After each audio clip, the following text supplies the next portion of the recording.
Good morning, friends. How are you? Hope you all are fine. Welcome back to my channel, Power of the Knowledge.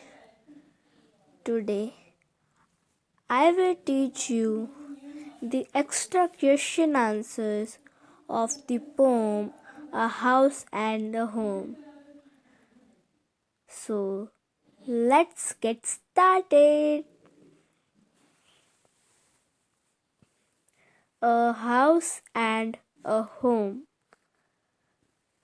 This is a house and this is a home. So, our first question is, what are the various components that a house consists of? A house is made up of bricks, cement, walls, floors, chimneys, etc. Our second question is, what are the various components that a home consists of? A home is full of love and care. Our last question is, differentiate between a house and a home in the poem.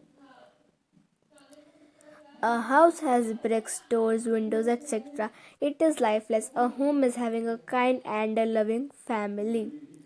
So friends, if you like my video, so please subscribe it and like it. So bye, and do not forget to like, subscribe and share.